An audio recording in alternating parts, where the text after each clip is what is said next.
ভয়াবহ বিস্ফোরণে মৃত্যু হলো ৮ জনের। মহারাষ্ট্রের ভান্ডারা জেলায় বিস্ফোরণের ঘটনা ঘটেছে বলে জানিয়েছে জেলা প্রশাসন। বৃহস্পতিবার সকাল 10:30 নাগাদ নাগপুরের কাছে অর্ডিন্যান্স ফ্যাক্টরিতে বিস্ফোরণ ঘটে বলে সূত্রের খবর। কারখানায় কয়েকজনের চাপা পড়ে থাকার আশঙ্কা করা হচ্ছে। ঘটনায় বিজেপির বিরুদ্ধে তোপ দেগেছে কংগ্রেস। মহারাষ্ট্রে বিস্ফোরণে একাধিকের মৃত্যু। অর্ডিন্যান্স ফ্যাক্টরিতে বিস্ফোরণ, যুদ্ধকালীন তৎপরতায় চলে উদ্ধার কাজ। সকাল সকাল তীব্র বিস্ফোরণে উড়ে গেল অর্ডিন্যান্স ফ্যাক্টরি। ঘটনায় মৃত্যু হয়েছে একাধিক জনের।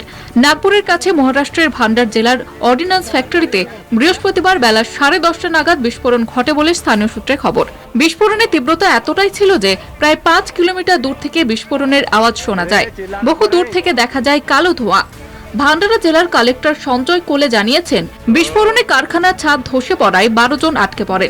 পরে দুজনকে উদ্ধার করা হয়। বাকিদের খোঁজে যুদ্ধকালীন তৎপরতায় উদ্ধার কাজ শুরু হয়। ঘটনাস্থলে যায় বিপর্যয় মোকাবিলার প্রতিনিধিরা ও চিকিৎসকের দল। ঘটনায় আতঙ্ক ছড়িয়ে পড়ে এলাকায়। অন্যদিকে ঘটনায় শুরু হয়েছে রাজনৈতিক তরজা। বিজেপির বিরুদ্ধে আক্রমণ শানিয়েছে কংগ্রেস।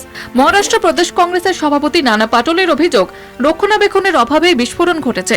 মোদী সরকারের ব্যর্থতাকে দায়ী করেছেন কংগ্রেস নেতা। কলকাতা টিভি।